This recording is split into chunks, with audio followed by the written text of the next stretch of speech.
Good morning, friends.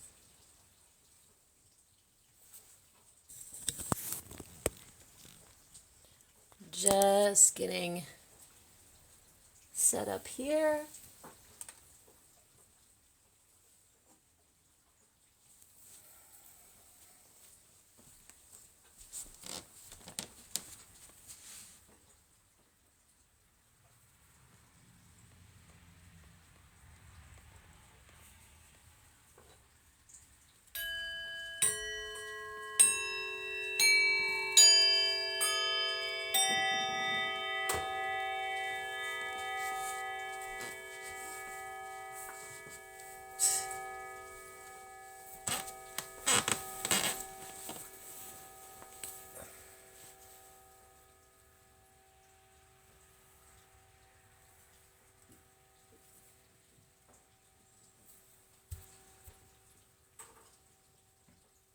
Good morning, good day, good day. It is Tuesday morning, right? If I'm on track.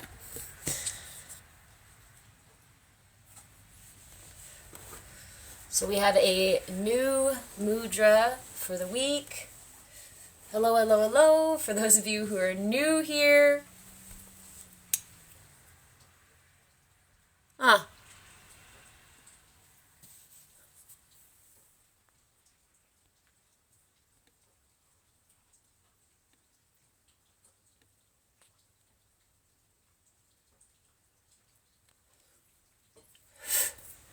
cute. Do I have a troll already this morning trying to report my live? That's adorable.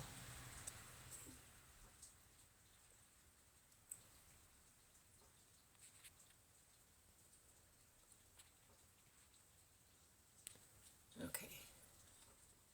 All right. Good morning, good morning.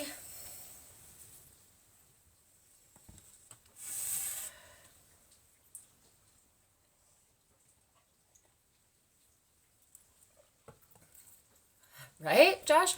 It's happened before. My account has been suspended a couple times, and all of them during lives. I actually had to go like behind the scenes and have somebody help me get them back on. And it's funny when my account got like completely taken down and banned after I was like, what was I doing? Walking around my house talking about the 1 acre property I'm on and taking care of it and whatnot. And then all of a sudden it was like, and then my account got banned like 30 minutes, 20 minutes later, something like that. But a friend of mine goes, "You have the most wholesome content I've seen on TikTok. What do you mean?" I was like, well, I say some cuss words sometimes. I think that's about the extent of why I might be banned. I don't know. Sharing mindfulness practices is very nefarious. Very.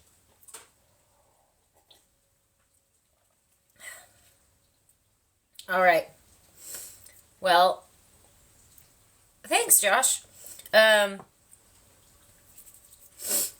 So it's probably what that's going to do is probably going to limit the organic traffic that we're going to get. So if you guys wouldn't mind and send shares and whatnot to the live, and when you like the live, it also like boosts it in the thing. So anyway, if you guys would do me a favor and help me out since somebody decided to come in and age restrict my live. Okay.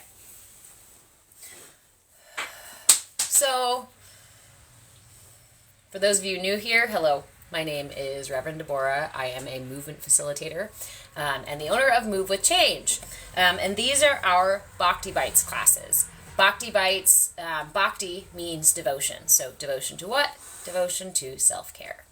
And this week, I'm actually really excited about the mudra. I was trying to decide what mudra to do. We're closing out the year, right? We've got Yule, we got winter solstice happening this week. And winter solstice is this time where we celebrate. In fact, there's these couple of days there, right? I think it's like the 22nd or 23rd to the 25th or something, where It's believed to be like 3 days of stillness, of darkness, that time does not move in the same way over these next few days. It's a time for honoring where we have been and where we are headed. It's kind of considered the deepest depths if we're talking about life as a cycle, right? As a wheel. And we are at the bottom for the winter solstice.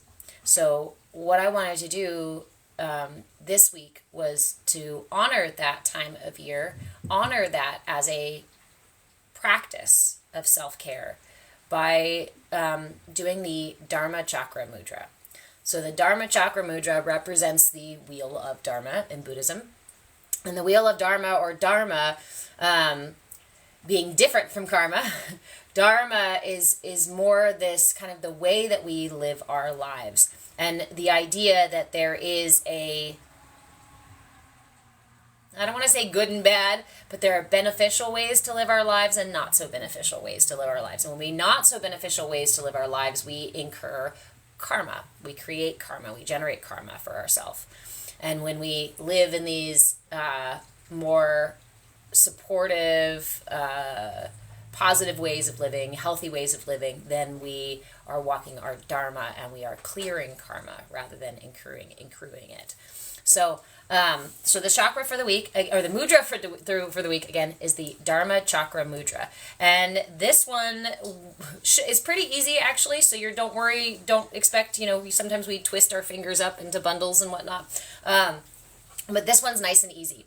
So it's two-handed. It's a two-handed mudra. So if you're driving, Gigi, wait until you're done. Wait until you can pause and take your hands off the wheel to do this mudra. So it's done with both hands. You begin with your left hand, and you just touch your pointer finger and your thumb together, same as the Gyan mudra.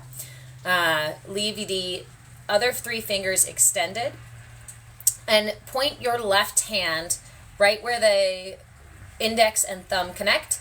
Point it towards the center of your heart. So you hold this part of the mudra here towards your heart. And then with your right hand, same thing. Connect your pointer and your thumb.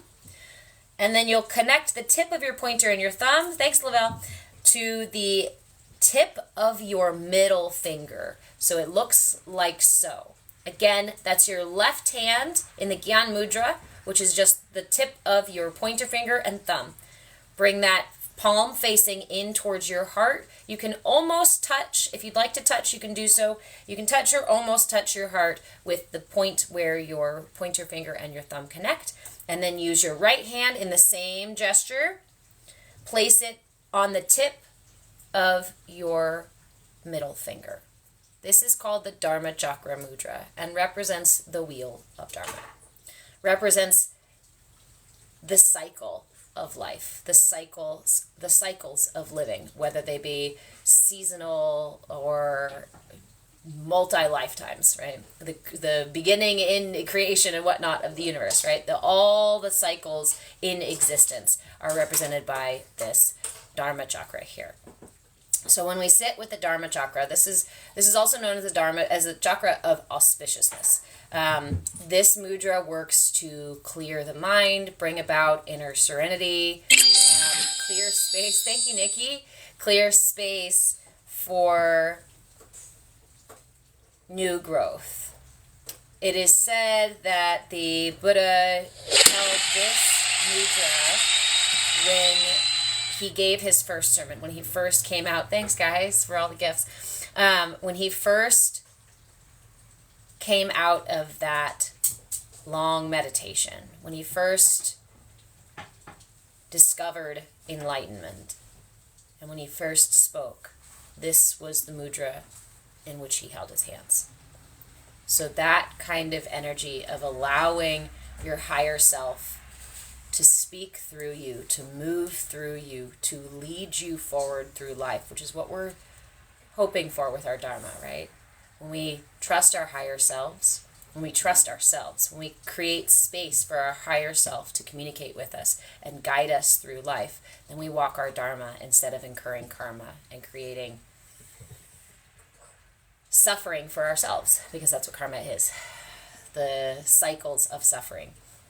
So we're going to sit, and again, we always start with a really simple meditation on Tuesdays on the beginning of the week. So go ahead and find yourself a comfortable seated position.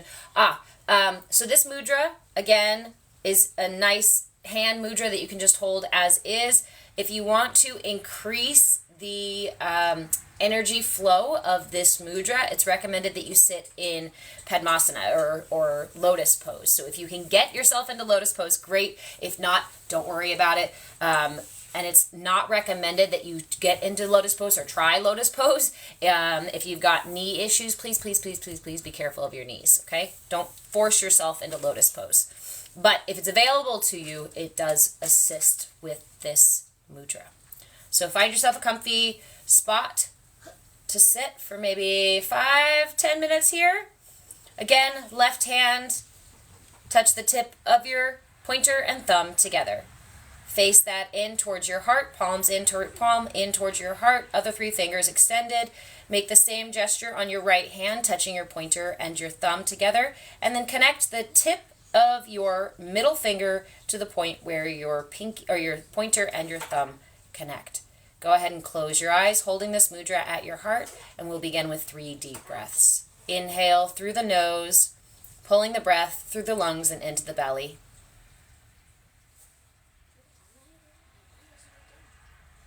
And sigh it out. Inhale again, lifting the heart and elongating the spine. And let it go. Once more, inhaling to expand the rib cage in all directions, front, sides, and back.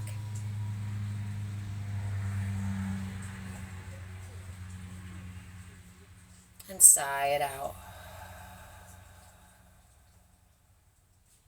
Go ahead and seal the lips, and then just take a moment to follow the breath, following the inhale all the way to the top, and the exhale all the way to the bottom.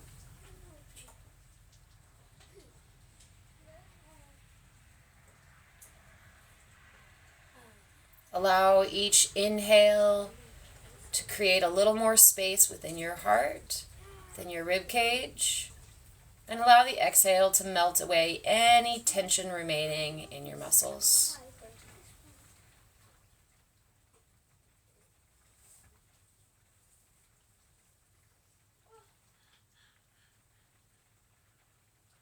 Remember, the most important parts of meditation are your intention and your attention. Right now, the intention is simply to follow the breath, and we bring our attention back to that practice as many times as necessary, gently, lovingly, every time.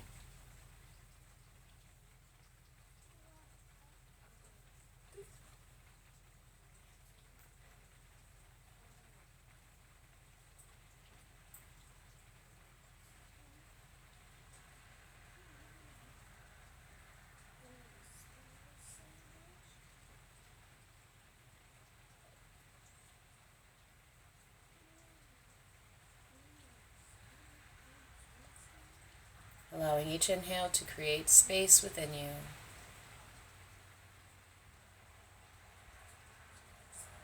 And exhale to release anything no longer serving you. This mudra also represents the balance of our inner and outer world. Inner world represented by the left hand facing your heart, and the outer world represented by the right. All of life is cycles, just like the breath.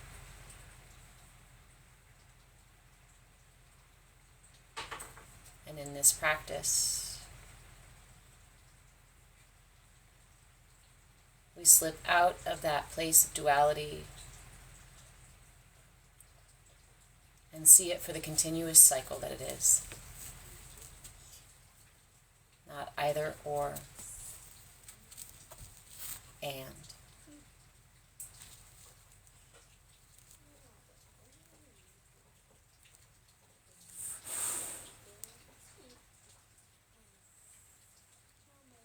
slow, steady breaths, following the inhale all the way to the top,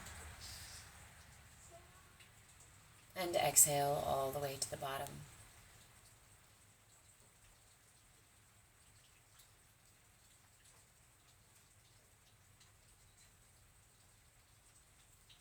During meditation, all manner of distraction may arise from either outside of you or from within you. The practice of meditation is bringing our attention back to our intention, following the breath, becoming entranced by the cycle of the breath.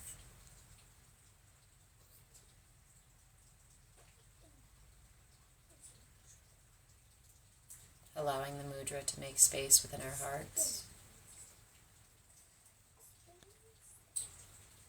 to cultivate an inner sense of tranquility, centeredness, oneness,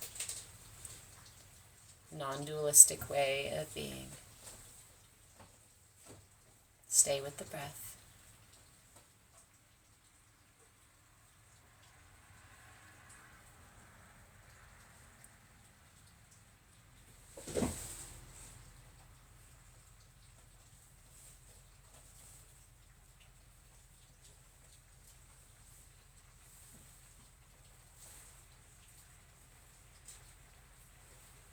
Inhale to expand the rib cage. And exhale, continuing to release any tension.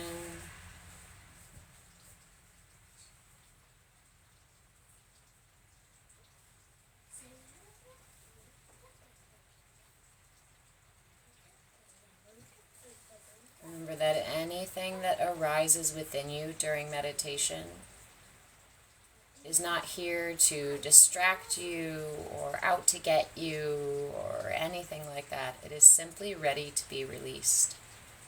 So allowing any thoughts, feelings, sensations to rise and fall just as naturally as the breath. Mirroring the greater cycles of life.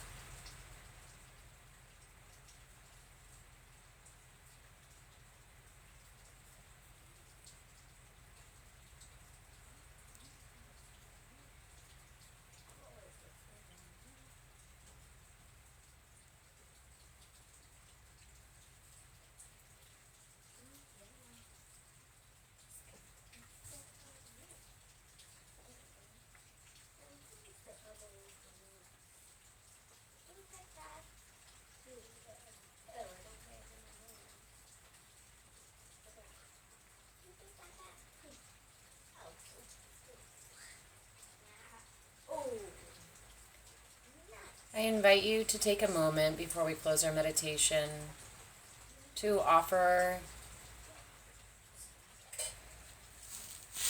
yourself a promise to allow your higher self to guide you forward. With a grateful heart, I allow my higher self to guide me forward as I release past selves that are no longer needed. With a grateful heart, I trust my higher self to guide me forward through my Dharma, releasing karma,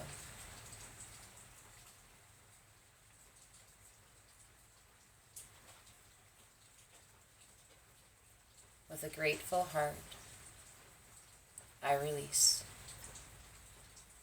With a grateful heart, I trust.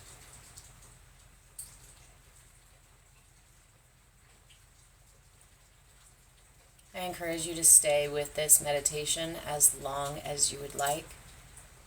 When you feel complete, I invite you to bring your hands together at your heart, or simply lay one over the other over your heart in gratitude for today's practice. In gratitude for that divine source energy that always flows through the path of least resistance to bring us to our highest good in every single moment. And offer yourself some gratitude for taking the time for self-care today. You are so worth it. And I'm so proud of you. Thank you so much for joining me. As you come out of meditation, please do so slowly. Offer yourself some wiggles. Ooh, some stretches. Don't spill your tea accidentally. Only open your eyes when you're really ready to come back. And if you're in Padmasana, lotus pose, go ahead and slowly move your way out of that. Gentle with the body, gentle with the mind. I really love that mudra. I don't know if you guys felt that, but I'm looking forward to continuing this mudra this week. Again, this is called the Dharmachakra mudra. We'll be practicing it all week long so that we can do it together over the winter solstice.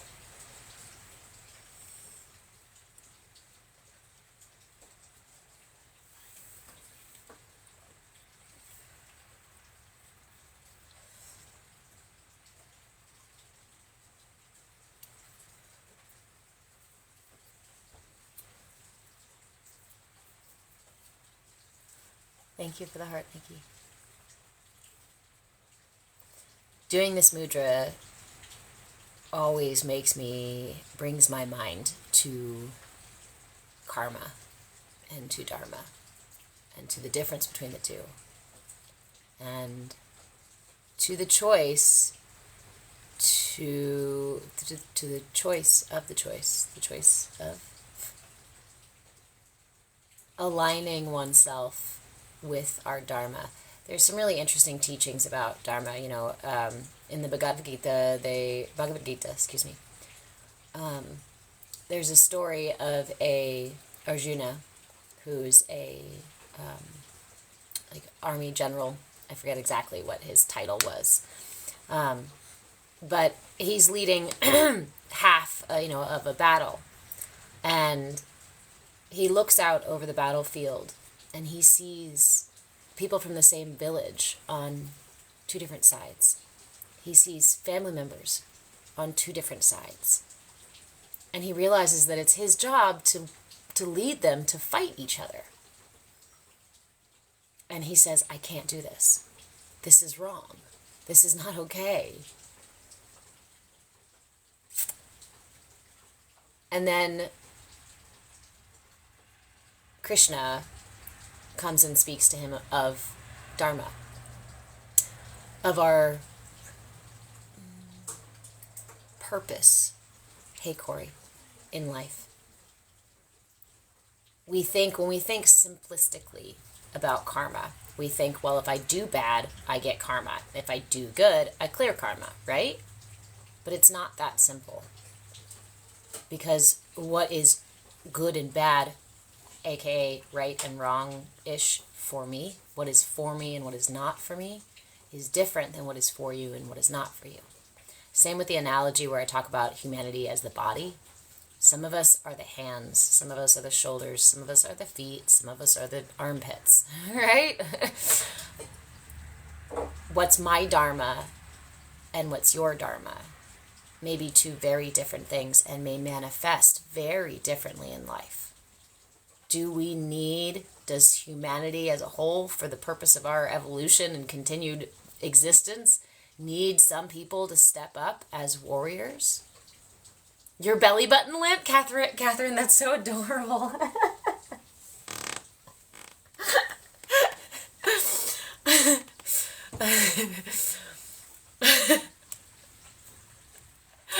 That's so sweet and special, actually. For some reason, that reminds me of... Never mind, I don't even need to tell you guys that. For the first year that my son was alive, his father was not around. And I collected little bits of nail clippings and toe lint and things like this for the first year, and I made a medicine pouch for his father out of them. So when you say, Catherine, that your belly button lint, to me that's actually a really sweet, special something to be. That's really adorable. But yeah, some of us with belly button lint, some of us with a big toe, some of us with a hangnail. That That is really special. I don't have belly button lint. I'm kind of jealous of people who get belly button lint. Mine isn't deep enough. So that's really special. It is really special. And your unique Dharma as belly button lint is going to manifest a unique and specific way for you, and is going to look very different than mine as the, I don't know, armpit hair. I don't know what I am. I don't know. And for me to clear my karma, past karma, for me to clear karma, which karma really just means action, so the residual effects of action, action with attachment, an action in relationship to Dharma. It is important that I walk my Dharma. And if that means I'm an army general, then to step off that path and try to do something else could potentially mean incurring more karma. So it's not so simple. It's not so simplistic, right? When we look at from the dualistic, good and bad, that's it. Right and wrong, that's it. Black and white, that's it. Inner and outer are separate. Yes, by being human, Catherine, by the fact that we're engaging with life as humans, we are incurring karma, because karma, again, just means action. Well, it's the activity. It's the generated by activity, the weight, the energy generated by activity. And this is why mindfulness teachings talk about releasing attachment. Right, even if we do nothing, that's karma too. And that has to do with our Dharma, with the idea that there is a kind of purpose or a way to live life that leads us to our highest purpose. And the more centered we become on that path, the more we clear, the less karma we incur, and the more karma we release. It's that breaking generational cycles. Thank you. Yes, karma is generated by actions taken in grasping or aversion, hence attachment. Causes suffering. Karma is attached to our suffering. But when we align ourselves with our Dharma, and we find ways to, not find ways, but when we learn to release attachment. And that's one of those teachings that I read when I was studying Buddhism as a teenager. And it was like, how do you release your attachment to the outcome of a situation? How do you act without having an attachment to the outcome? I've always felt like I'm on a mission, and only recently have I discovered what that mission is. Catherine, me too. I think a lot of us have had that experience of like, I know I'm here for a reason. There's got to be a reason, right? I was, I had a really lovely, lovely mother who also kind of filled my head with this idea that my purpose was something huge and grand. And I remember so much talk of that led me to ignore the mundane parts of my life, parts of my Dharma, parts of my existence, and needing to move through those mundane parts of life, like doing the dishes, right? The most profound teachings are actually found in the most mundane of tasks and activities and choices and concepts. So I had to come back around to the mundane while building karma, trying to do the extravagant. And sometimes our Dharma or our mission or our purpose or our place is very, very simple. For those of you who've been here for a while, you've probably heard me talk about the age of 7 having God, Source, kind of come and smack me awake. And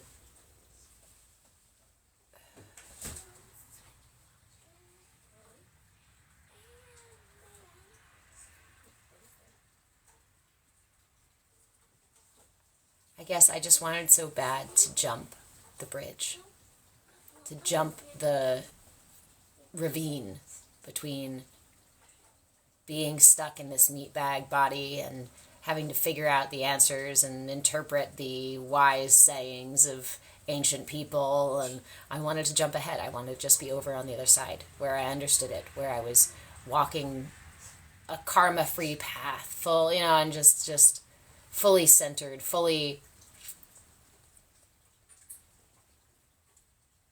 But it is not in our avoidance, because our avoidance is an attachment to something else.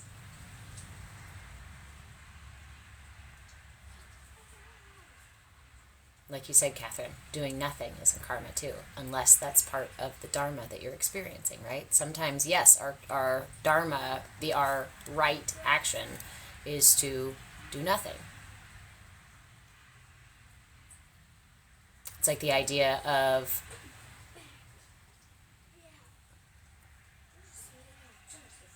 self-care, being self-centered over selfish, right? There are some times that when we make decisions that are potentially hard on ourselves, but they are ultimately the right choice. I think somewhere there's this misconception that if we're authentic, if we're making the choices that are right for us all the time, that they will always negate the needs of other people. And I've not found that to be true. I found that to be the opposite, is that when we make choices that are really good for ourselves, oftentimes those choices do care for ourselves and other people and benefit other people. It's just not always in the way that we expect it to. But again, expectation, attachment, suffering. Thank you, Dee. Good morning. Avoidance is just escapism and self-punishment. Yeah. And sometimes it's out of fear. Sometimes it's out of lack of self-trust. Sometimes it's that less intentional, not like, oh, I'm going to avoid it because I don't think I deserve it, or I'm going to avoid it because, but it's in avoid it because I don't think I can do it. I don't think I'm.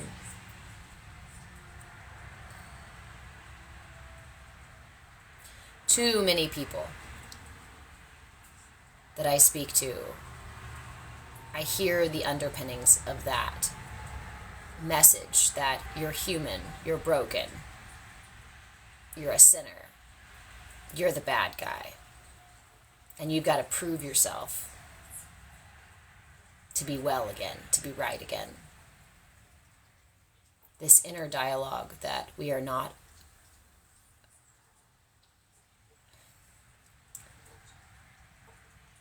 this inner dialogue that negates our divinity.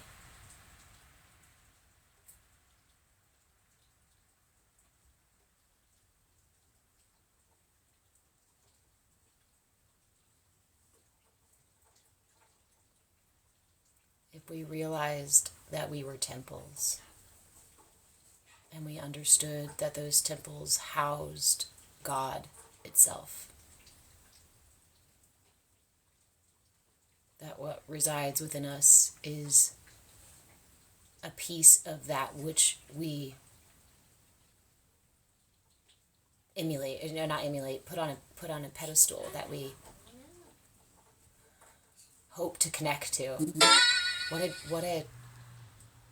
What a something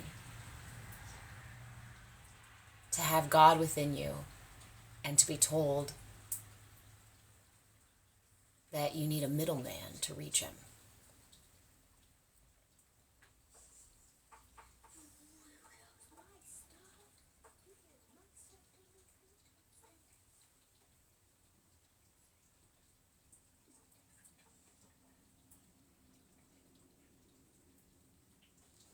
Probably the greatest and most effective illusion, right?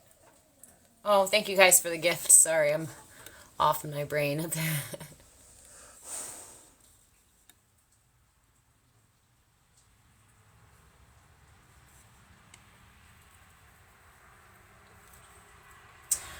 Accomplishments and acknowledgments don't undo the pain.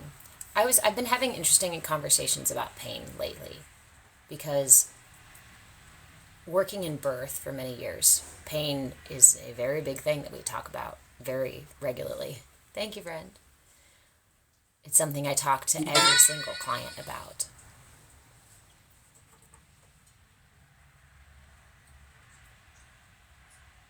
But we believe our experience of pain to be concrete or matter of fact or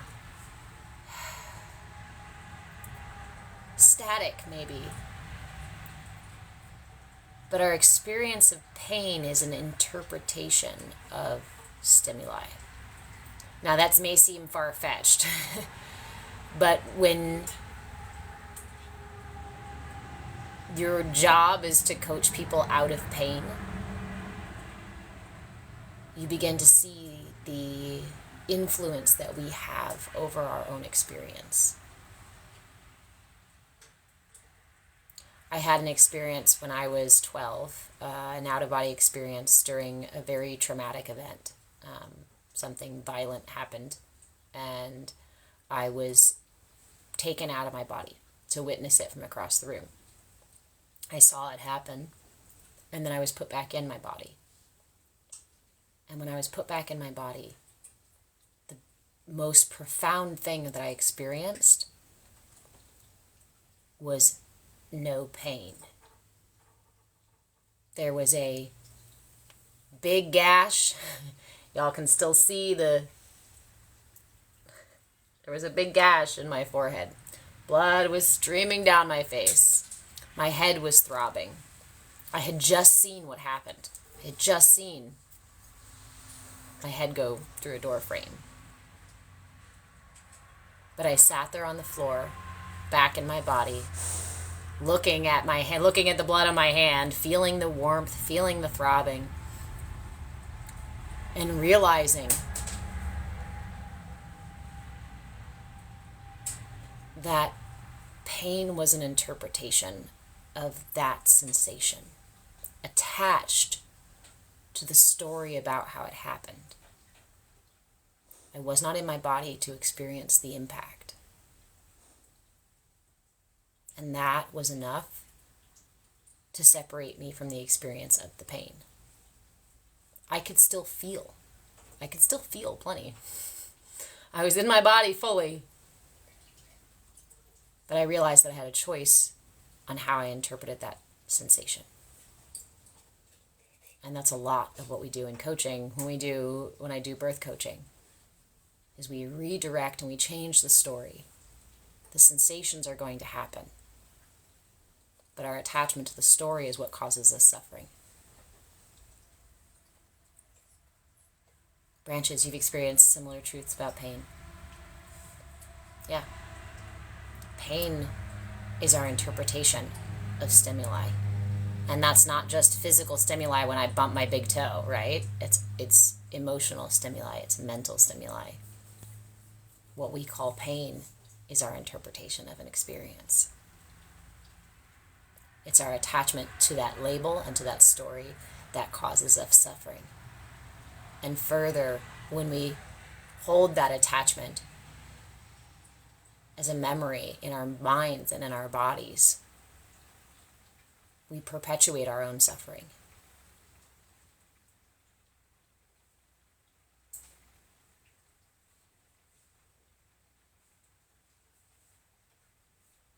But it is a daily practice. It's not something that we expect overnight. It's not something that we flip a switch and turn off.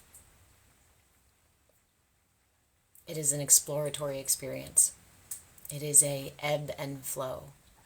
It is a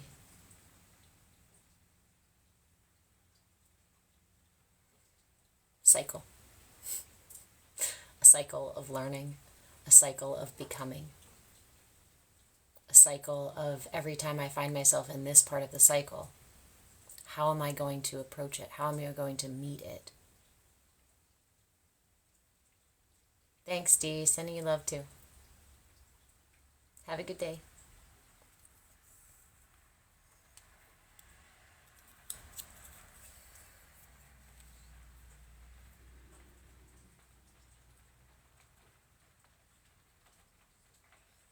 This is why I harp on curiosity and willingness.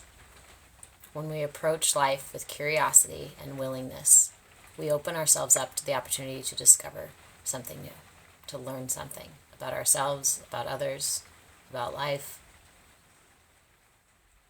We offer ourselves the opportunity for novelty, which keeps the brain flexible, which keeps the heart open, which keeps the prefrontal cortex active. When we deprive ourselves of curiosity and willingness and novelty, we allow the prefrontal cortex, our decision making, our higher processes to, I don't want to say atrophy, it's not the word I'm looking for, weaken, maybe, because it is in using our minds, it is in interacting with them, it is in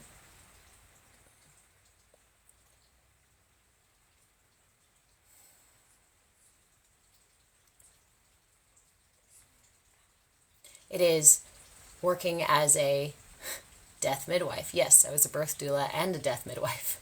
As a death midwife, sitting beside the beds of people who were saying goodbye to their bodies and to loved ones and to their lives. And those who had approached life or interacted with life from that place of curiosity and willingness were almost all of them excited. I mean, yeah, there's, the grief of loss and change and a little bit of apprehension about going on a journey they don't remember ever being on, right? But it's always tempered with that curiosity and willingness. And it is those, and I found that those in fear in those final moments had been relatively inflexible in their heart and in their mind, in their lives. You're welcome, Branches, anytime. Catherine, you've been experiencing dreams of your birth lately. It's that time of year, babe. We're rebirthing ourselves. I mean, first of all, we can talk about the cosmos and all the stuff that the planets and stars have been offering us in terms of energy to grow and to change and to expand. This year has been exponential for having the energy available to make major shifts within ourselves, in our lives. It's also your birthday next month. Nice. So literally your birth time is coming back up. Yeah.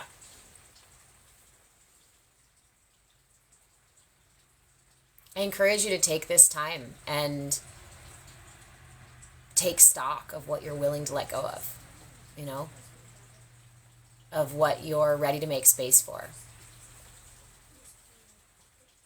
If you want a new car in the garage, you got to move space for either a second car or the old, they move the old car kind of thing. If you want to invite a lover into your house, you add a seat at the table, or get a bigger bed, or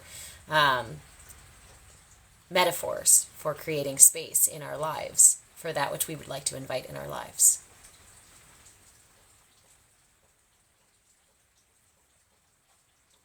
Catherine, I talk a lot about, manifestation. And when we focus on, it's important to acknowledge what we're ready to let go of.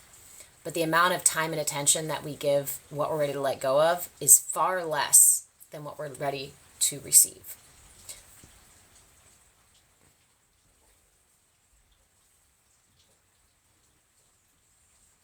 A gentle, simple, I release you, goodbye. But much more of, I'm ready to receive. I'm open. I'm available.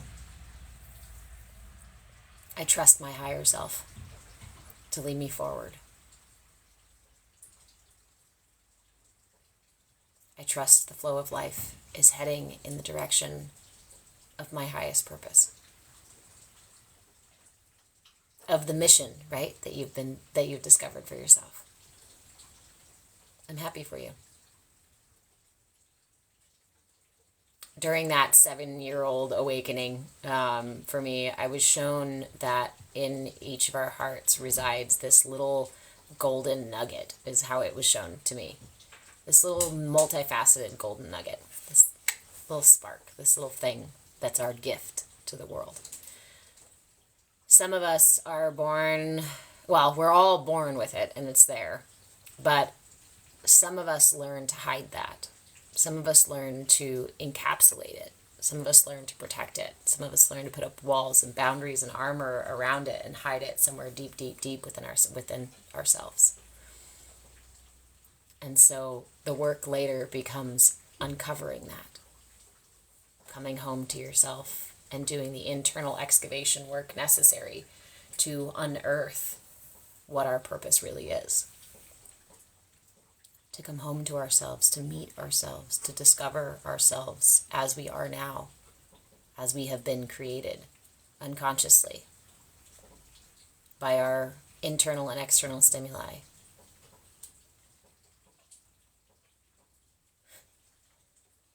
And then in our 20s, prefrontal cortex comes on and you get handed the proverbial keys to your temple, but at the same time somebody goes, there's treasure hidden in there. Again, if you realized that you were a temple and that divinity resides inside that temple, how would you treat that temple? How would you talk to that temple? How would you interact with your divinity if you knew your divinity was within you? I think that idea when they say God is always listening, it's like, well, God is always experiencing you as well. You, your life, your thoughts, your feelings, your words, your anger and your despair, your joy and all. I don't know why it's been on my heart lately, but it's been on my heart. That song that just says, if you don't see God in all, you won't see God at all. And we think of that and we say that and we look outside of ourselves and we look for God outside of ourselves and we say, I see God in all these things. But then when we turn to ourselves, we treat ourselves like God does not also exist within us. Hey, Ashley. Our guides are a reflection of us. Yeah, they are facets of self. Extended facets of self. Thank you, Nikki. I appreciate you being here, my friend.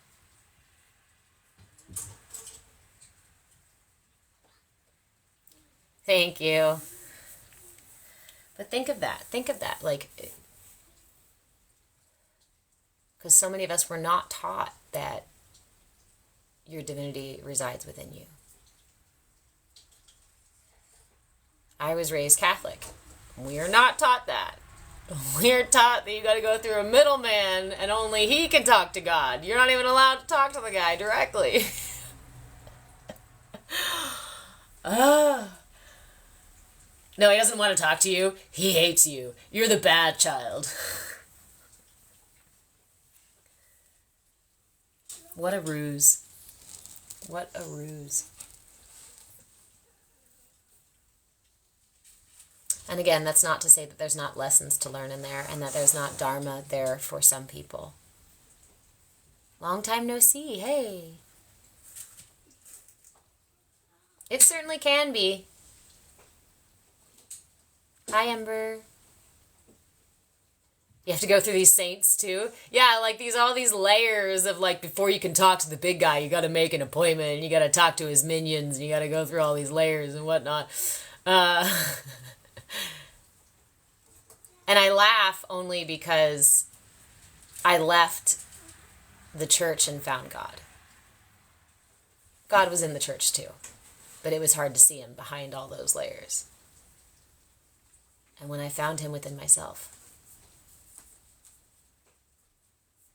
then I brought him back to the church with me.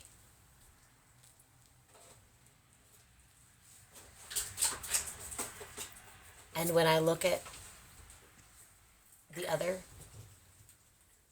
when I look at those in my life, especially those I'm struggling with, especially those I want to attach judgment to and blame, right? I want to use my old back of head tools, blunt human things, judgment and blame.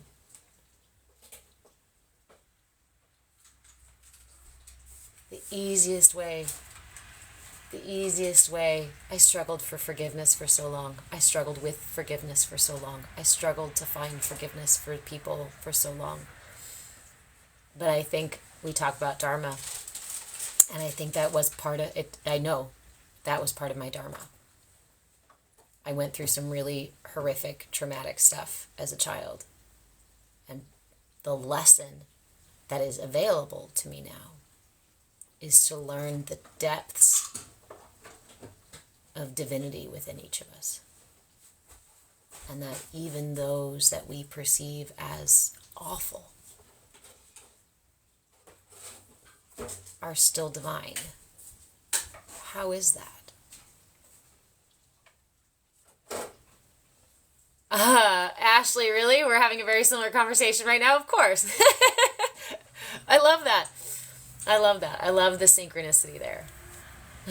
Tell him I said hi. I saw that he was live right before I went live, and I always feel bad when we're going live at the same time.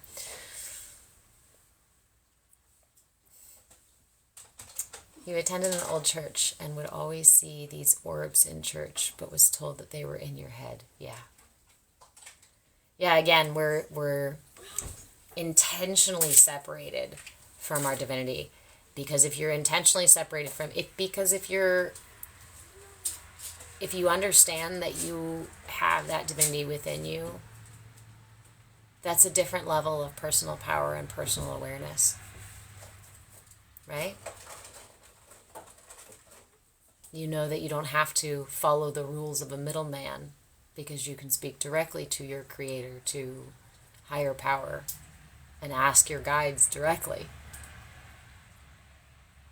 And recognize that you are directly guided. You are intimately connected to your divinity and to the divinity of everyone else. And when you realize that you're connected to the divinity of everyone else, then there is not the place for, oh, I'm better than you. Oh, you're a terrible creature.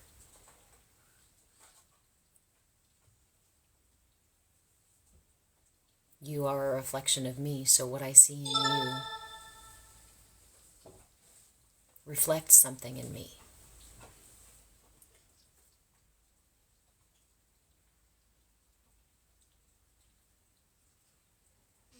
Yeah, Catherine, there's a really cool thing that I learned when I was in college for human development and wellness about the brain, about the child brain, is that up until the age of 7, our brains are still in the theta brainwaves, which is the dreaming brainwaves. Up until the age of 7, our brains have not even come out of dream time yet.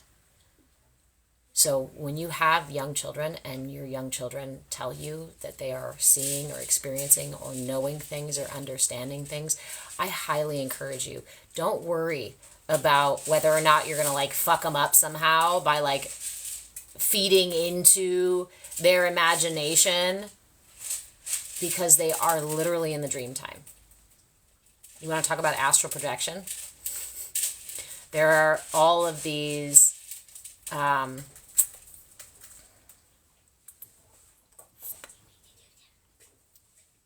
teachings, actually, around the fluidity of the spirit in the body before the age of 7.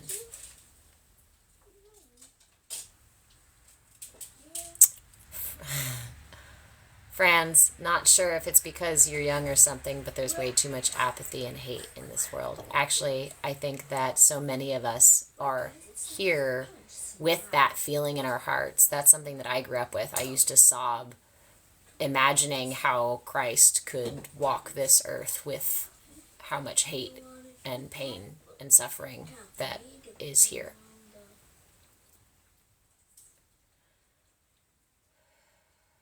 But those of us who see that are raising the collective out of it.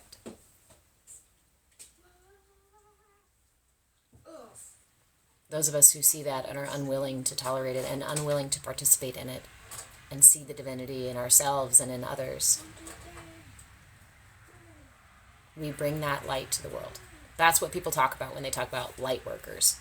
I don't like a lot of those titles and stuff like that. There's a lot of naming things flying around, and the name, the title that we give it is less important than the experience of it.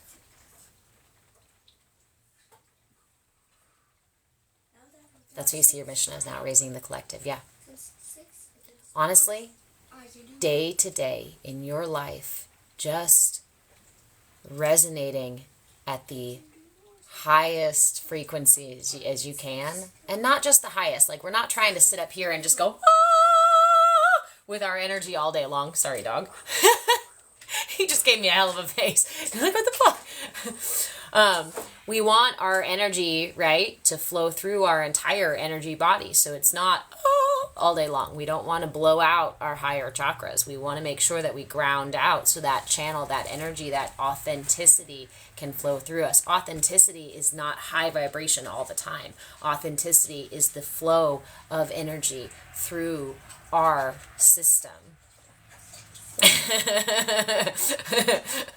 Ashley. It's the flow through our system, right? That's our authenticity. Authenticity is love for self and other, love for divine and mundane, is the cycles of our lives and our days and creation and the micro macro of it all. Grounding is divine too. We are the conduits. We've got Mama Gaia, the Mother Earth down here, and Father Sky, right? Oh, we've got these energies, the cosmos and the earth, and we are the conduits for that energy to come together. That energy comes together in our hearts and extends out from our being. We are the meeting point between the light and the dark, the masculine, the feminine, the above and below. In fact, the chakra system represents that as well, because our middle chakra is our heart. And there's this amazing organization called the Heart Math Institute. If you guys are interested in this kind of stuff, go look it up. You can totally rabbit hole with those guys. It's amazing work that's coming out of them. They've been studying the heart since the 70s. Studying the energy body since the 70s, and have discovered that the heart is our first mode of communication with the world, with everything, internal and external. And information that is received from the heart is transferred through the body and in the brain. And the brain is responding to stimuli that the heart is experiencing. Further, if you look at the chakra system, the root chakra opens down. The crown chakra opens up. The third eye chakra is angled like this from the front of your brow here and then out the back down here where your pineal gland is. It's angled. The connection between the higher and the lower. The rest of your chakras, your throat, your heart, your solar plexus, and your sacral, all are parallel to the earth. Here are your channels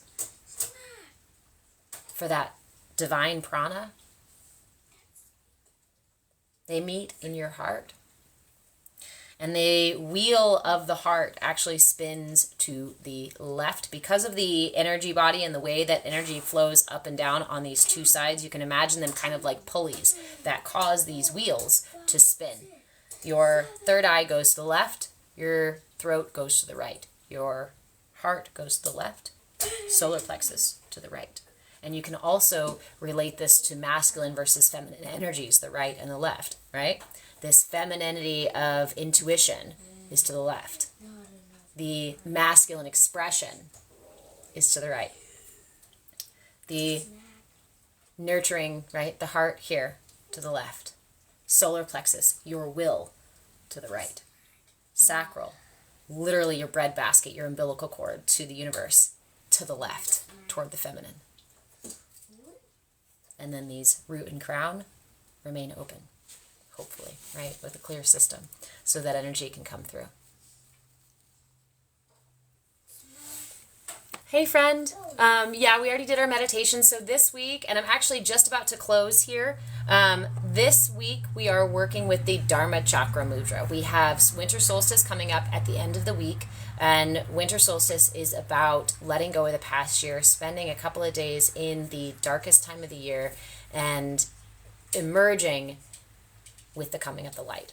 So to represent that cycle, we're using the Dharmachakra mudra. And the Dharmachakra mudra is done like so.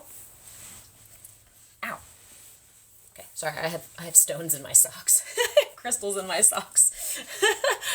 Okay, the Dharmachakra mudra is done like so. You take your left hand and connect the pointer and the thumb. Remember, not all of these connections have no more than the weight of a nickel. They are just making contact. We're not pressuring ourselves, making contact.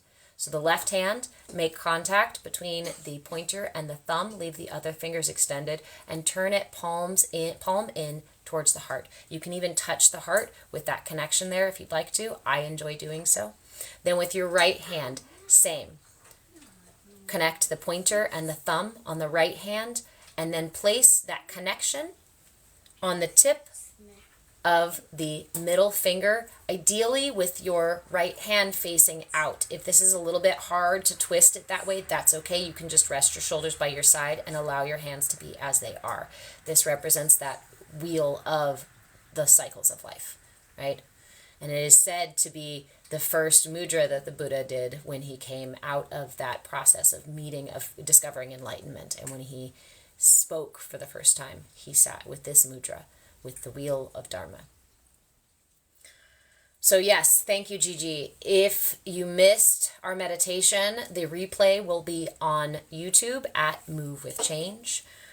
When you sit with this mudra, you can sit with the meditation we did earlier, but one of the easiest, one of the simplest ways is just to sit with this mudra and follow the breath. Because again, this is about cycles. This is about the wheel, the rise and the fall, just like the breath, right? So you can sit with this mudra and just listen to your breath. Feel the cycles of your breath. Feel the cycles of expansion in your rib cage. Feel the way your heart rises and falls. And then parallel any thoughts, any sensations, any distractions that arise during your meditation. Remember that they also have that same cycle. So when a thought comes up, notice it if you need to, and then let it fall away. When a twitch comes up, let it twitch, and then let it fall away.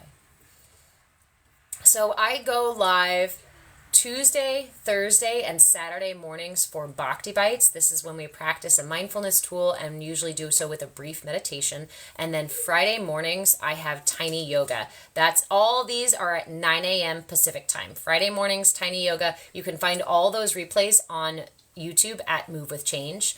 That said, I'm making the official announcement video today, I promise. Come the new year, the schedule is going to change a little bit. I'm trying to sort out exactly where to put classes and how to change the schedule. So look for some changes, but I always pin a schedule at the top of my content. So if you're curious when I'm going live, you can find that information there. If you are a subscriber here on TikTok, you get access to subscriber-only astrology lives. I am going to be adding another one of those come the new year.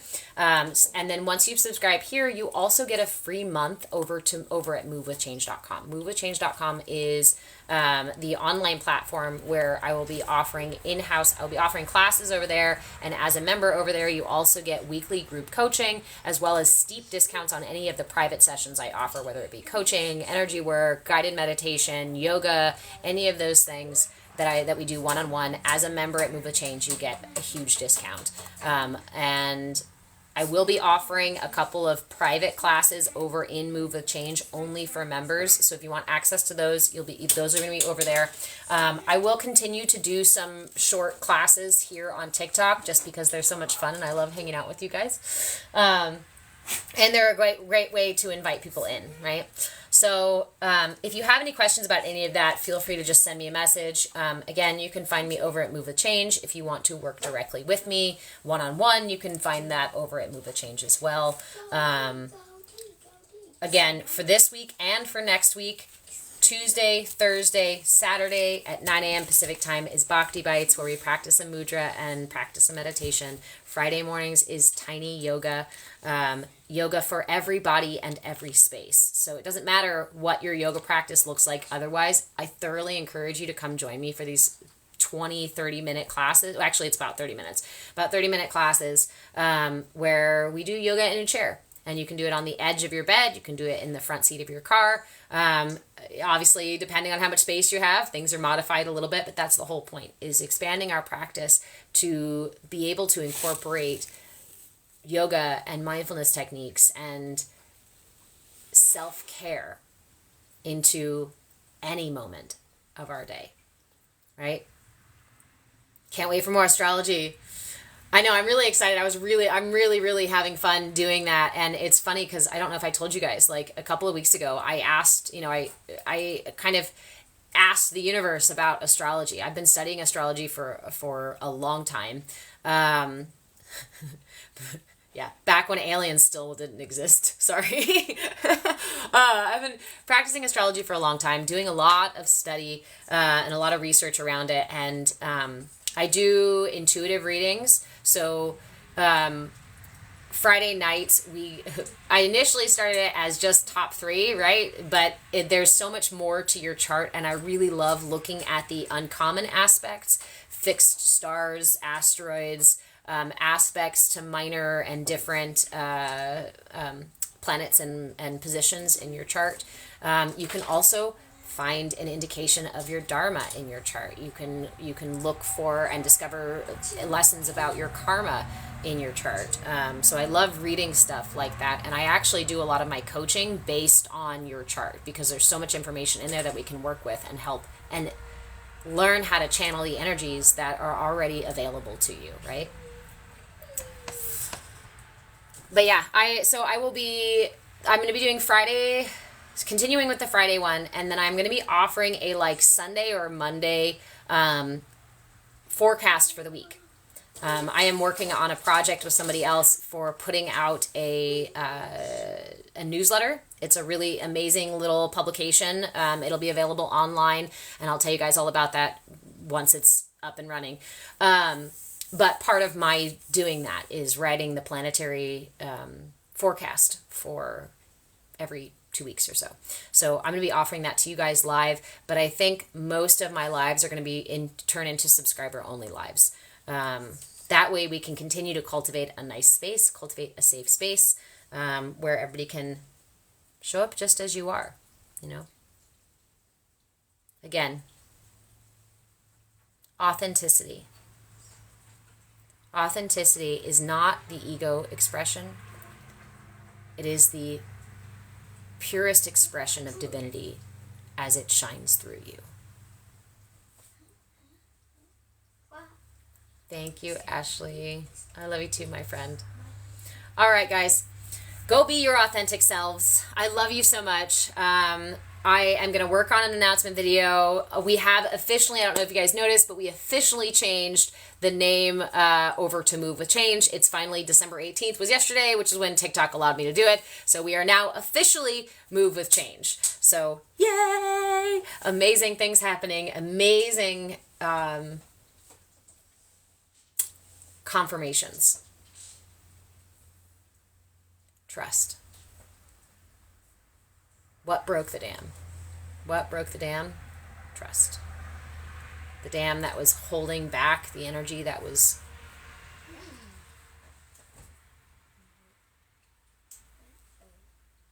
aiding me in causing myself suffering. It was a lack of trust. And to discover that I have spent so many years not trusting myself.